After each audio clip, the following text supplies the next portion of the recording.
Il s'agit concrètement de présenter les commissions thématiques prévues et leurs objectifs dans l'intention de recueillir les avis.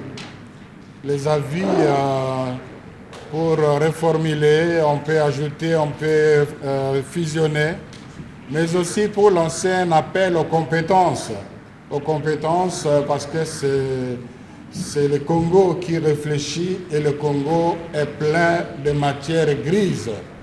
Certainement, les principaux acteurs impliqués vont proposer leurs experts, mais la nation congolaise aussi, qui n'est pas impliquée en politique, a beaucoup d'expertise qu'une telle entreprise ne peut pas tenir compte.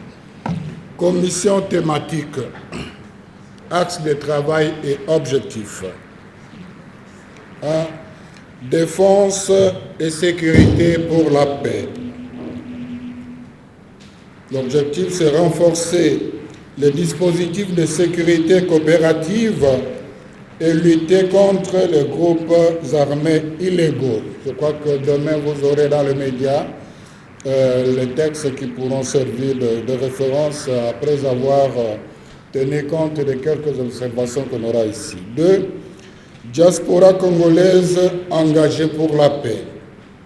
Objectif, encourager la participation de la diaspora dans les initiatives de pacification et de développement. 3. Paix par la cohésion sociale et interculturelle. L'objectif, c'est promouvoir la réconciliation, le dialogue interethnique et la tolérance culturelle. 4. Paix par l'économie transfrontalière et l'éco-développement. Objectif, mettre en place les mécanismes d'intégration économique favorisant la stabilité et la coopération régionale. 5. Paix politique, institutionnelle et diplomatique. Objectif, renforcer les cadres de coopération interétatique et la gouvernance démocratique.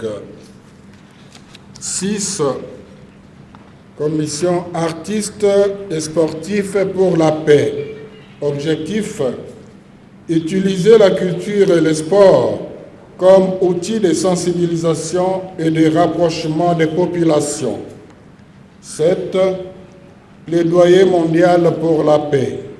Objectif, mobiliser la communauté internationale en faveur de la consolidation de la paix en RDC et dans les Grands Lacs. 8. Universitaires, chercheurs et écrivains pour la paix. Objectif, c'est contribuer à la production de savoirs et d'analyse pour une paix durable. 9. Infrastructures régionales pour la paix. Objectif, développer des infrastructures transnationales, routes, énergie, voies ferrées, favorisant l'intégration et la stabilité. Je le répète, il s'agit là de propositions et le secrétariat technique est ouvert à recueillir les avis et considérations qui pourraient permettre de les amender et de vous proposer quelque chose qui pourra servir de référence de ces commissions. Donc, dans l'ensemble, l'objectif de ces commissions, c'est de travailler avec des experts attitrés pour donner à nos politiciens, à ceux qui ont la vocation de gérer la chose commune, la matière, l'expertise nécessaire pour une bonne gouvernance.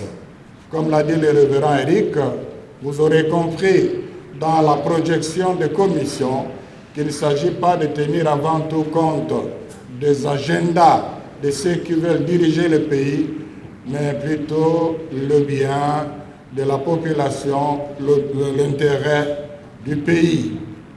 Ceci dit, quand vous aurez par voie des médias les commissions qui seront arrêtées, toute personne qui pense avoir une expertise avérée pourra permettre une bonne contribution dans l'une ou l'autre commission, qu'elle se manifeste. Certes, les personnes directement impliquées, nos représentants qui vont se parler entre eux, auront aussi à proposer leurs experts, parce qu'il faut quelque part assurer les politiques. En même temps, on doit prendre les dispositions pour que les politiques n'étouffent pas l'initiative par leurs appétits politiques. Donc l'appel est lancé. Le secrétariat examinera objectivement les candidatures documentées. On devra vraiment se rassurer que ceux qui se sont présentés sont vraiment des experts de pointe qui peuvent réfléchir à la gouvernance du pays.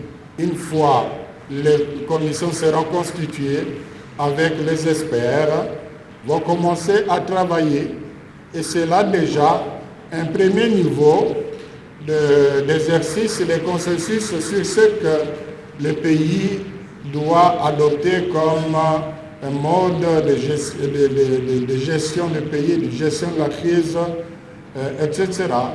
Et c'est la matière qui sortira de ces différentes réflexions des experts qui va être proposée à ceux qui vont participer au Forum pour le consensus national. Vous constaterez qu'on évitera d'utiliser souvent le terme dialogue qui est pollué dans le contexte de notre pays. Nous préférons parler du Forum pour le consensus national. Donc, un document qui mettrait d'accord tous les Congolais, quels que soient les pouvoirs qui pourront se succéder, ils devront se souvenir que les intelligences congolaises, au-delà des ambitions politiques, se sont réunies et ils ont pensé que c'est la voie indiquée pour que le Congo bénéficie de ses richesses et que le Congo puisse vivre en paix avec ses voisins. Je vous remercie.